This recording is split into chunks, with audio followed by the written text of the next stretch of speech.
Economist.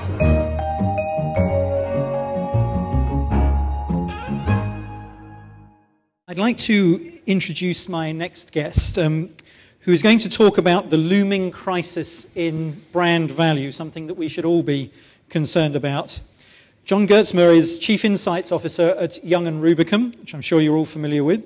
He's best-selling author and pioneer of account planning in American advertising agencies. He's designed brand strategies for clients for almost 25 years, guiding campaigns to international strategic and creative acclaim. His new book, The Brand Bubble, which you should all have, The Looming Crisis in Brand Value and How to Avoid It, was voted #3 Best Business Book for 2008 by Amazon's editors, and Best Advertising and Marketing Book for 2008 from CEO Reed. His book's on Business Week's bestseller list, a sought-after presenter around the world. John's previously overseen the International Network for Fallon and founded offices in Tokyo, Singapore, Hong Kong, and Sao Paulo. He's got a master's degree in integrated marketing from the Medill School of Journalism at Northwestern and a BS in marketing from Ohio State. John, thank you. To you. I know I stand between you and lunch, so I'm going to get right into it. You know what I think is fascinating about this morning's conversation is amid the doom and gloom and sort of the concern that all of us are feeling as marketers and consumer strategists, that there's this sense of sort of underlying optimism. And I'm going to get to that optimism in about 10 minutes. But what I'm going to do is kind of lay out for you a little bit of a framework of how we are looking at marketing in terms of its ability to help the consumer along their journey to move them to a better place. So the first thing I want to do is just kind of talk a little bit about this idea of marketing your way out of the recession. This is a cover from Condé Nast Portfolio magazine about a month ago. The Genesis said the lamb lies down on Broadway, and this is the bull. And I think this is an apt metaphor for the times we're living through. When you look at marketing in a recession and you go and Google it, you find 22,200,000 entries. So there's no shortage of content on the topic. What I'm going to try to do is sift through some of that and try to provide some insights. I think what we're dealing with right now is a fundamental shift now in society, and I'm going to talk to you about some of the values that we see that are shaping this new form of consumerism. I believe we've moved from a credit to a confidence crisis from 2008 to 2009, and I'm seeing both in Brand Asset Valuator, our brand database, see changes in consumer behaviors along with those values.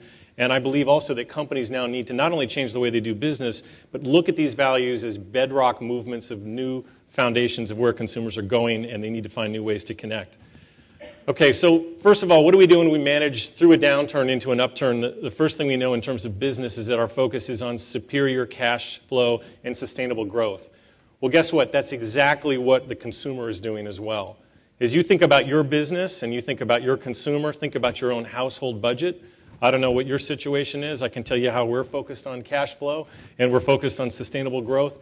We are seeing many, many instances where people are focusing not only on how to limit their spending, how to spend differently, how to save more, but they're also forcing reappraisal in their lives. They're stepping back and looking at what's important, and they're looking at where they're going to take their futures. Clearly, we have to focus on aligning brand and business strategy. This is a great time to focus on talent and quality, in order to upgrade both in terms of your people as well as your supply chain partners. This is a time when you're doing more with less, you're focusing on sharpening your messages and your ROI, and it's also a critical time to return to your core users, your core brand values, and what you stand for. And lastly, face your customer.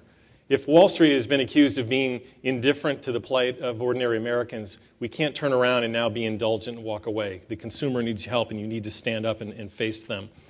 So a little bit of factoids just to kind of set this up. The first is that we are living through a time that most of us have never been through. 80% of us were born after World War II, and so it's hard for us to contemplate $36 trillion lost from worldwide. The S&P 500 has now declined almost 65%. It's somewhere around 18 to 19% delta points different than the 1929 crash. And 45% of American wealth has now been lost through equity and housing values. And I think the point here is that this recession, now in its almost 17th month, is really showing no signs of abating. So this is a quick cliff notes for you on the economy in case you haven't been keeping up. Unemployment up, housing values down, equity markets down, interest rates, who knows. Commodity prices are going like this.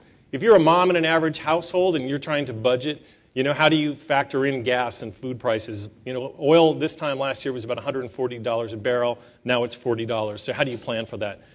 As a country, we look at, is it going to be inflation, stagflation? Will the bailout work? The national debt, Detroit is down. Currency valuation, who knows? Protectionism, is that going to factor into our businesses? Bank lending is down, but it doesn't matter who wants to borrow. Factory housing starts are down. You know, credit card exposure is the next looming bubble, I believe, and what that does create is this sort of ticking time bomb in consumer confidence. Consumer confidence is now down to its lowest point since its inception in 1967. I thought this was a fascinating chart. This shows the largest U.S. deficit post-World War II. This is trended out total borrowings of the depository institutions from the Fed in terms of billion. And that line that goes straight up is 2008 into 2009. So we are in an entirely new sort of leveraged position that we've never been in before. I found something great on the internet, visualizing the bailout. These are dollar bills. So if you start to stack these up, first of all, $360,000 is about the size of a 5'10" man. But if you start to lay that out, what you see is $315 billion that's now been applied into the fourth quarter to inject revival into the financial institution and our automobile institutions. And I just want you to think about this for a second. If you think about the fact that a trillion seconds is 32,000 years, you start to then really imagine and try to comprehend the casualness with which we throw these numbers out, right? I mean, this is massive, massive amounts of money that are being injected into the system. And as we know, housing values are continuing to decline across the U.S. And as we look in terms of where these values are happening, you're seeing, you know, fundamental shifts in terms of values being lost all over the country, both in terms of the Northeast and across. You know, whereas other issues with the recession, what we found was that we were unable to, to escape a certain region. This is 50 states, and this is housing values that are declining all across the world, or all across the country, rather. So these are just housing prices through September, and I thought it's interesting to look at a couple markets. So you can see Atlanta. I think if you look at Los Angeles, then Phoenix. Now check out Las Vegas. I hope no one has property down there. Okay, so I mean, these are the things that we're faced with, and this is an epidemic across the country. The other thing about it that's not really taken into account are the issues of a mortgage, and many things have been discussed about the human side to the economic collapse, and how it's harder to get a divorce. You have people that are delaying having children. You have people that are staying together in difficult marriages. You have people giving away their pets. There's a really hard side to all of this.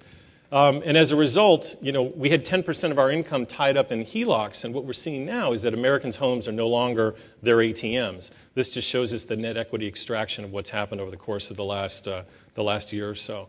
So Americans really have nowhere to turn as they start to contemplate what they're supposed to do. And with that credit crisis, I've got about 30 charts, but to be brief, I'll just say they all look like this. Housing starts, builder confidence, import-exports, some of the things that we saw this morning, they're all heading in a downward spiral. I think the big issue now, though, is really the unemployment, because what we're looking at now with unemployment at about 8%, highest in 25 years, you're starting to see the first wave of mortgage foreclosures that weren't based on lending, but now are starting to be based on unemployment. And this was our third straight month of 600,000 jobs lost. And what that does to the average consumer, and we see it in our brand asset valuator data, is it creates a psychic shift in how they are thinking about their future.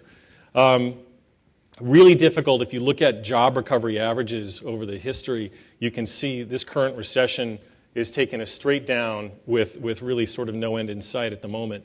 And that's fundamentally really difficult for consumers to spend, because why are they going to spend when it's hard to see the floor? So it's very difficult to look forward.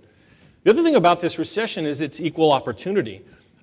Millionaires have lost 1/3 of their net worth. 20% of people that make over $1 million have lost almost half. All right, so this is an equal opportunity recession that's hitting everyone. And one of the places I noticed that was in looking at jumbo prime conforming loans, against conforming rather. And you can see that jumbo loans, are defaulting almost 3 times the average of conforming loans. So again, it's across the country, it's across different strata, and it's across different ages of income. The other thing is that none of us know where this is going. This is the percent of people who strongly agree that